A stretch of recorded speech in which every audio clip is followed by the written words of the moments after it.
Hello guys! Welcome everybody to Mando Monday, or should I say Wednesday. This is the series where you guys ask the questions and I, of course, answer them. This can be to do with anything related to CounterStrike Global Offensive, CSGO, or now CS2 investing, and anything current or future update related. If that's CS2's full launch, a possible open beta, the next operation, the Paris Championship capsule, alongside that 75% off sale, and how things could overlap with the release of CS2. If you have any questions regarding any of that we just discussed, or something in today's video, ones you have yourself, or otherwise, leave it down below this comment section or any other one of my videos. Ask Mando, then ask your question. It's usually easiest and best for me to find it that way. Now, before we hop into questions today, I have a very important PSA and need to have a one-on-one talk with you guys. If you watch investing content over here on YouTube or just CS in general, it's very important that you don't miss. But before we do any of that, here's a quick word from today's video sponsor. Now, today's video sponsor is Skins Monkey. Skins Monkey is a trading site for your CSGO skins. It's one of the easiest and safest ways to swap out your inventory for something new. Extra cash on every trade gets added to your balance. It also has a 30% deposit bonus. And if you use the link in the description or use my code MANDO in two different ways, one which adds 5%, totaling out to 35 for your deposit bonus. And if you're a first-time user, you can get up to a free $5 on your first trade. They also have a freebies tab where you can enter giveaways for free. If interested, it'll be the top of the link in the description below. So as it goes for the giveaways, last week Delibird won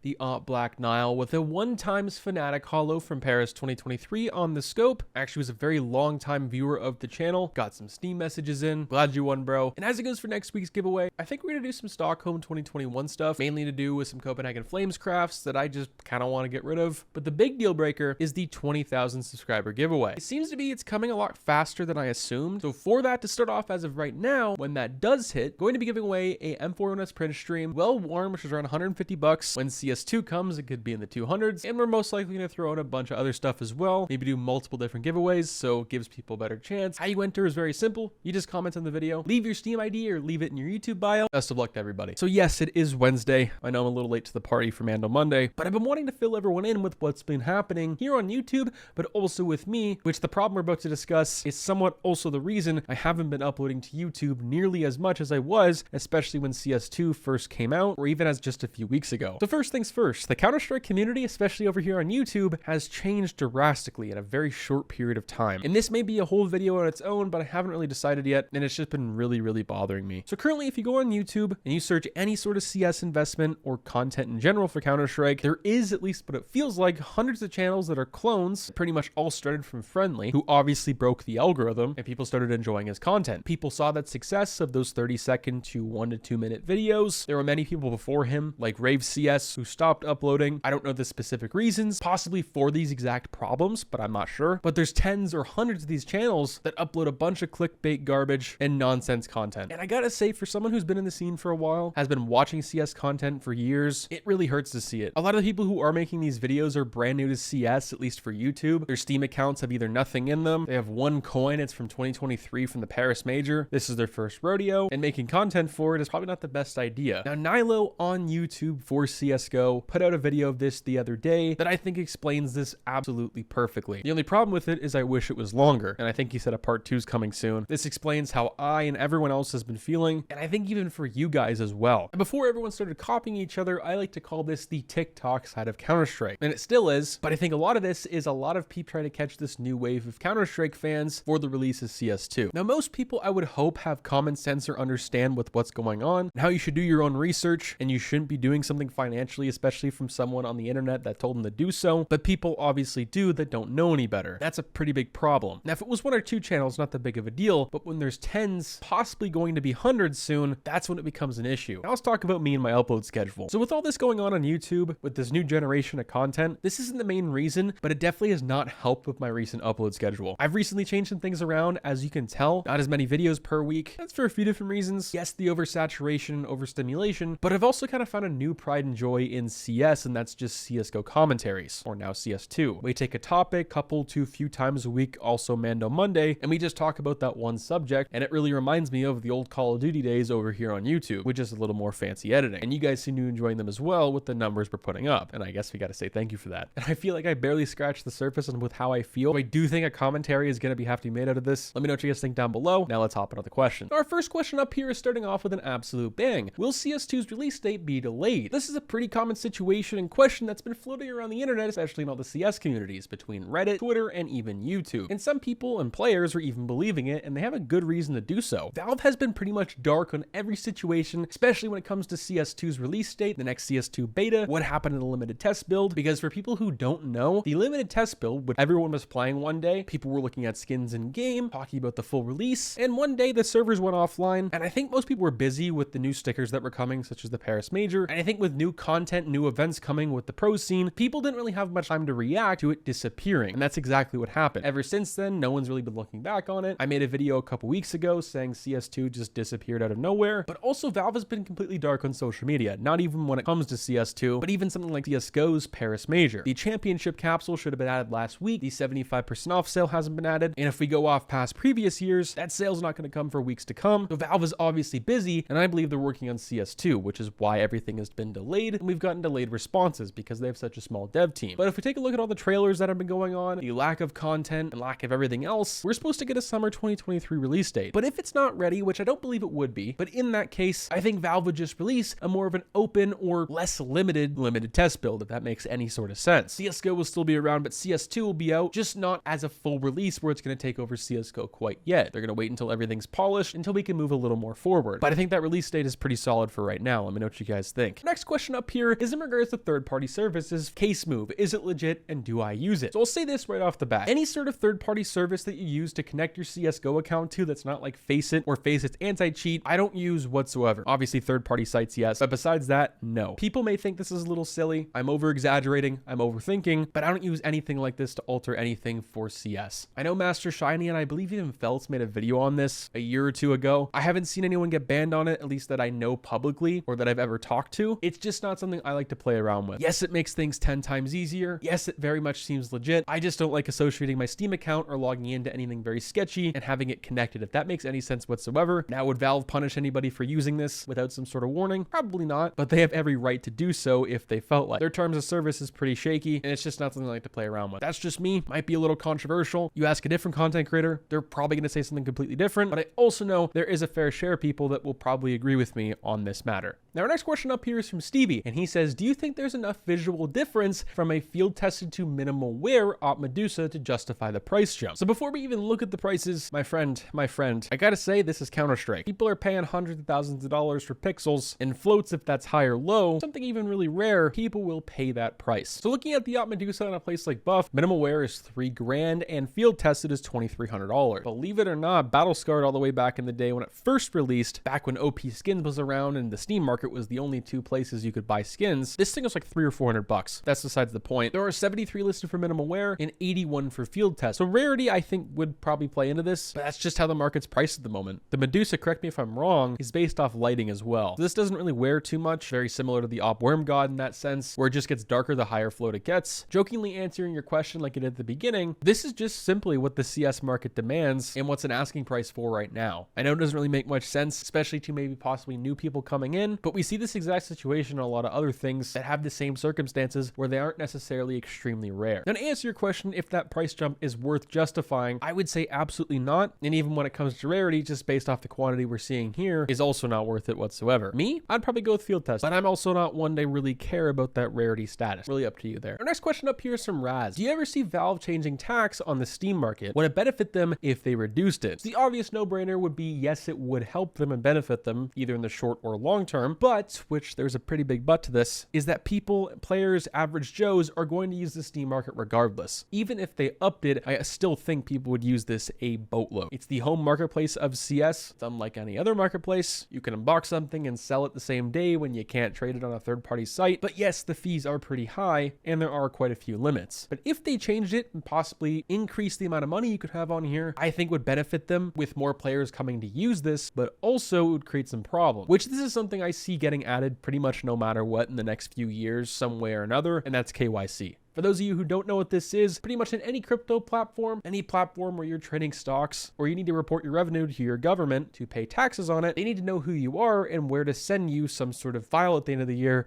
with how much profit and money you earn from this specific area. Most skins marketplaces have it now, and for a lot of people who do trading full time, definitely has made trading feel more of like an actual job than just some sort of fun side gig like it was a few years ago. Though that may be controversial, I still think it's coming at least at some point in time, especially with the amount of shady and problematic issues people use skins for. Our last question for today's video is in regards to foil stickers. Any thoughts about team foil stickers from the past previous majors? They look better in CS2 and they were replaced by glitters. I actually want to answer the last part of that question first, or at least talk about it, which is foils being replaced by glitters. I think this is quite frankly one of the best ideas Valve has done in a while and just had in general. Glitters, at least right now, how I feel, are insanely more popular than foils ever were. Foils, until they got retired, say what you will, really weren't that popular. Everyone always went for the holos, but sure, just like anything else, it did have their audience. They just look really interesting, they look unique, and it's still somewhat refreshing to the CS scene. So maybe in a few years, my answer might differ on that. Now, just like anything else, foils look a lot better in CS2. CS2 makes everything look better. If that's some sort of crappy skin in CSGO,